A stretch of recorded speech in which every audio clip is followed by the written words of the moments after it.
Happy Vinayaka Chavithi. నేనైతే గణేష్ చతుర్థి చాలా బాగా సెలబ్రేట్ చేసుకున్నాను. హోప్ అందరూ కూడా బాగా సెలబ్రేట్ చేసుకున్నారు అనుకుంటున్నాను. ఇదైతే నా ఫస్ట్ వినాయక చవితి మ్యారేజ్ అయిన తర్వాత. I'm very recently married. మా మ్యారేజ్ అయ్యి 5 months అయింది.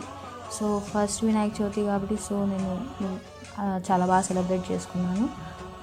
ఇక్కడైతే నేను 5 రకాల ప్రసాదాలు చేసి గణేషునికి పెట్టాను. యాక్చువల్గా మార్నింగ్ నుంచే వ్లాగ్ చేద్దాం అనుకున్నాను కానీ నాకు కుదరలేదు. సో నేను ఒకటే ఉంటాను కాబట్టి, నేను మా హస్బెండే కాబట్టి మేము ఇద్దరే చేసుకోవాల్సి వచ్చింది అన్ని పనులు దగ్గరుండి. అందుకే వీడియో తీయడం కుదరలేదు. సో ఇప్పుడన్నా చేద్దాము అనుకొని చిన్నగా చేస్తున్నాను. ఇక్కడైతే అన్ని ప్రసాదాలు దేవుడిని నీట్గా రెడీ చేసి అన్ని ప్రసాదాలు వడ్డించి నైవేద్యం పెడుతున్నాను. నా వల్ల అయినంత వరకు ఏదో అయినంత నాకు వీలున్నంత వరకు చేసుకున్నాను. సో నేను ఒక 5 types చేసి దేవుడికి నైవేద్యంగా పెట్టి ఇంకా పూజ స్టార్ట్ చేశాను. సో నా డే అయితే ఇలా బాగా జరిగింది. అందరూ ఇలాగే చేసుకున్నారని అనుకుంటున్నాను. So please support.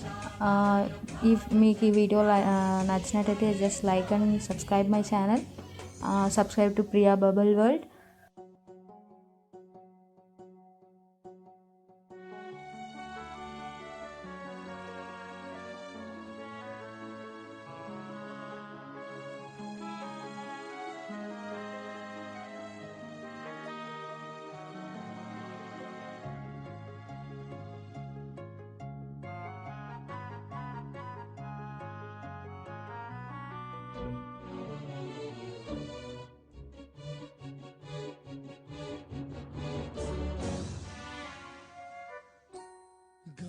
చతురాయ గాన ప్రాణాయ గానాంతరాత్మనే గానోత్సుకాయ గానమత్తాయ గానోత్సుక మనసే గురు పూజితాయ గురుదైవతాయ గురుకులస్థాయినే గురు విక్రమాయ గుహ్య ప్రవరాయ గురవే గుణగురవే గురుదైత్య కలక్షేత్రే గురుధర్మ సదారాధ్యాయ గురుపుత్ర పరిత్రాత్రే గురుపాఖండ ఖండకాయ.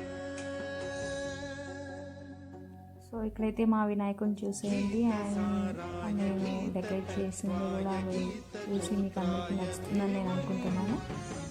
So please watch it till end.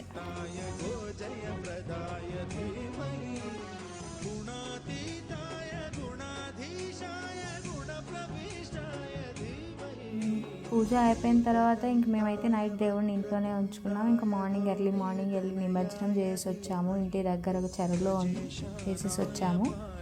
So ఇంకా అదే అండి ఈరోజుకి. మీరు ఎలా సెలబ్రేట్ చేసుకున్నారు నాకు చెప్పండి. So I can boost up myself. Thank you for watching. Please like, share and subscribe. Bye everyone. Thank you once again.